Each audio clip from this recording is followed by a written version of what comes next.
Hello, welcome to another video of Project Thinking series by Rhythm. आज की video का topic हमारा होने वाला है ज़ेगार्निक इफेक्ट।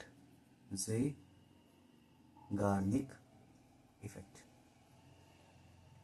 बेसिकली इस वीडियो का स्ट्रक्चर कुछ इस तरीके से रहने वाला है। पहले मैं आपको इसकी स्टोरी बताऊंगा कि ज़ेगार्निक इफेक्ट ये आया कहाँ से और बना कहाँ से और किस के नाम पे ये रखा गया है। उसके बाद 3 एग्जांपल्स और फिर हमारी लर्निंग्स और आखिरी में सॉल्यूशंस और एंडिंग। ठीक है, तो चलो सबसे पहले मेन स्टोरी से शुरू करते हैं कि ये ज़ेगार्निक इफेक्ट आया कहाँ से है। तो एक साइकोलॉजिस्ट थी जिसका नाम था ब्लूमा ज़ेगार्निक।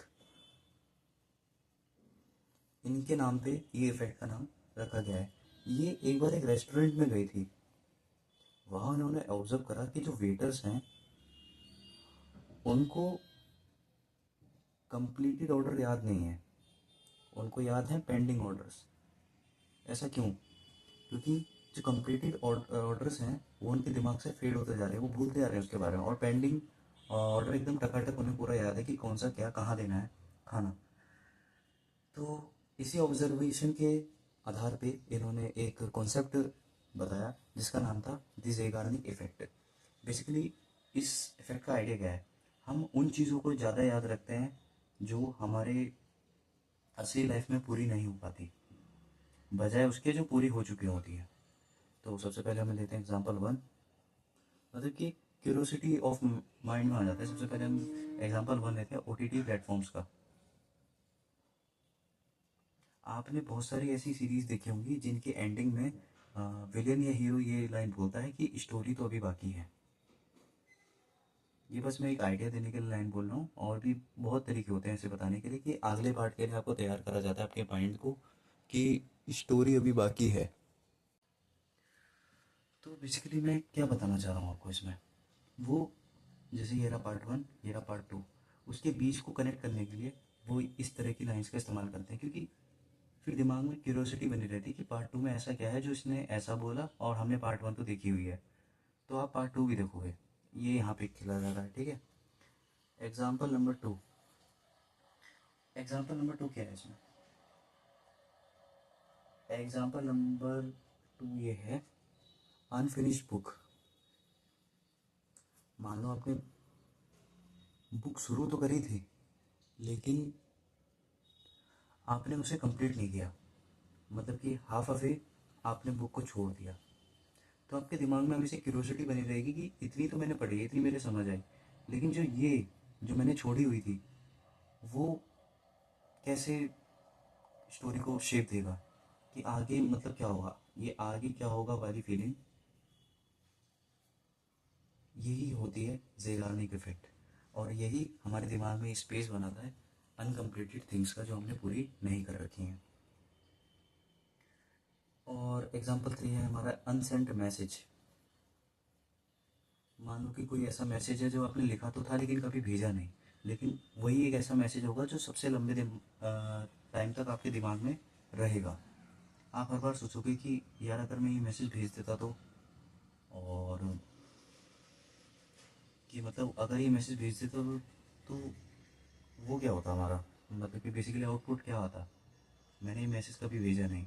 तो ये इस दिमाग में स्पेस खाएगा तुम्हारे कि अगर मैं भेज देता तो क्या होता। तो हमारी लर्निंग क्या है इससे, हम इसे सीख क्या सकते हैं?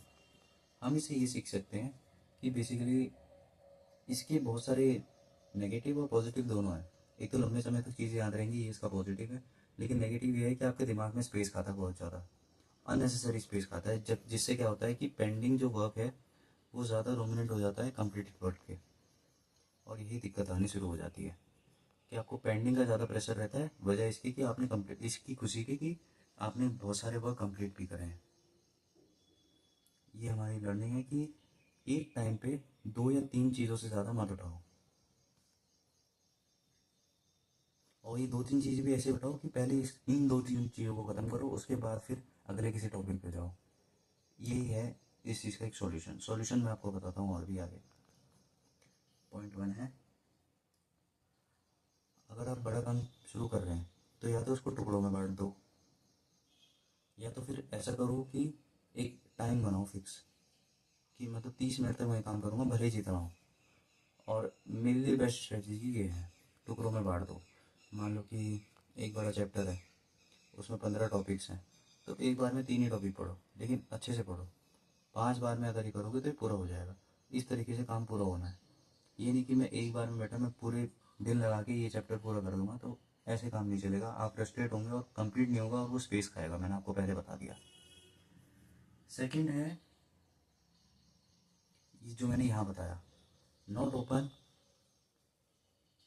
मोर देन 2-3 टास्क, यानी ये 2 या 3 टास्क से ऊपर कभी मत लो, क्योंकि ये फालतू में आपका वो करेगा, क्योंकि आपकी एनर्जी इसमें भी जाएगी, इसमें भी जाएगी, और अगर आपने कोई चौथा टास्क उठा रखा है तो उसमें भी जाएगी, लेकिन कंप्लीट कोई नहीं होगा। और वो अपना एक स्पेस बना लेंगे जिससे दिमाग फ्रस्ट्रेट होगा कि अरे यार मेरे को अभी तक एक काम भी नहीं हुआ।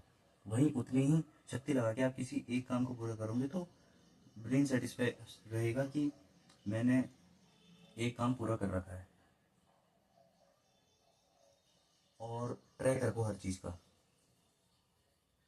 कि मेरा कितना रह रहा है और मेरा कितना कंप्लीटेड है। अगर इस चीज़ का ट्रैक होगे तो ब्रेन के सामने चीज़ें रहेंगी कि मेरे को अभी क्या करना है और मैं क्या कर चुका हूँ। तो यही थे इसके 3 सॉल्यूशन। तो